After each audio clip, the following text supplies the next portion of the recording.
Development और कांग्रेस का हमेशा से 36 का आंकड़ा रहा है, फिर पार्टी सत्ता में हो या सत्ता से बाहर।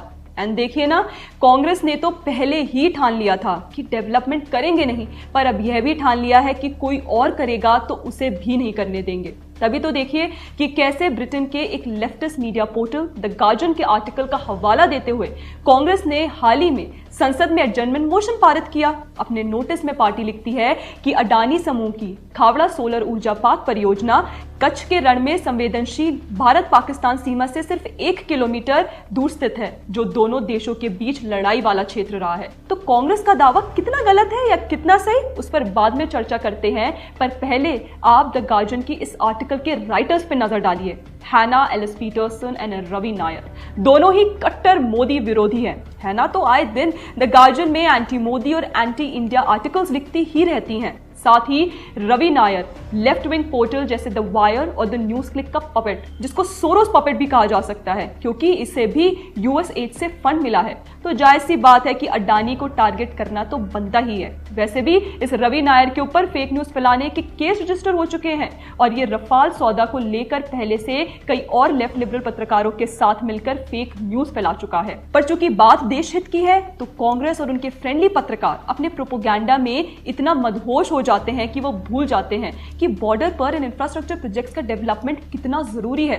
चलिए इसे पॉइंट बाय पॉइंट समझने की कोशिश करते हैं। सबसे पहले तो बॉर्डर पे इंफ्रास्ट्रक्चर डेवलपमेंट वहां की सेना को एक सेंस ऑफ सिक्योरिटी देता है। दूसरा, ये प्रोजेक्ट लगभग 30 गीगावाट ऊर्जा उत्पन्न करेगा, जिससे गुजरात के कच्छ में भरपूर ऊर्जा रहेगी और वहां के लोकल्स को रोजगार भी मिलेगा। तीसरा ये कि इस प्रोजेक्ट के डेवलपमेंट से इंडिया अपने नेशनल रिन्यूएबल एनर्जी टारगेट यानी 450 गीगावाट बाय 2030 की ओर नजदीक आ जाएगा। चौथा पॉइंट ये कि सोलर प्रोजेक्ट काफी इकोनॉमिकल होने वाला होता है। एक्सपर्ट्स की माने तो ये प्रोजेक्ट 1 यूनिट सोलर एनर्जी केवल 3 रुपए में पैदा कर देगा।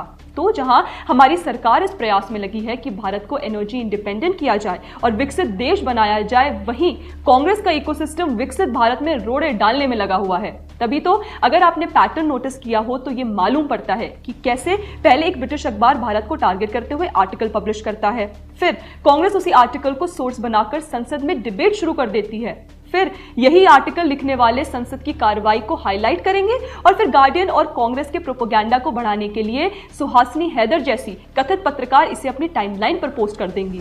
दरअसल इस तरह के प्रोसेस को हम सर्कुलर साइटेशन कह सकते हैं। सब एक दूसरे को सोर्स बताते हुए नैरेटिव का एक ऐसा मकरजाल बना देते हैं जिससे फेक न्यूज भी सच लगने लगता है।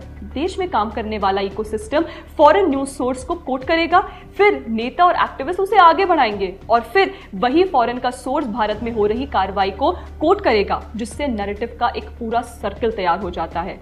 एक समय था जब देश के रक्षा मंत्री ए.के. एंटनी ने संसद में कहा था कि बॉर्डर पर इंफ्रास्ट्रक्चर नहीं बनाना सभी कांग्रेसी सरकारों की पॉलिसी रही है, क्योंकि कांग्रेस सरकार को शुरू से ये लगता है कि अगर इंफ्रास्ट्रक्चर बन गया तो चीन या पाकिस्तान उसकी सहायता से देश में घुस आएंगे। Many years as a policy on border, the best defense is not to develop the border. Undeveloped border is more safe than developed border. So many years there was no construction of roads, airfields, nothing in the border areas. आप सोचिए कि किस तरह की बचकाना policy थी और कैसे infrastructure develop ना करके देश के बॉर्डर वाले इलाकों को पिछड़ा रखा गया। शायद इसलिए अब जब आज की सरकार यही काम करना चाहती है तो यही लोग उसका विरोध कर रहे हैं। अब इस विरोध से किसे फायदा होगा वह तो हम और आप समझ ही सकते हैं।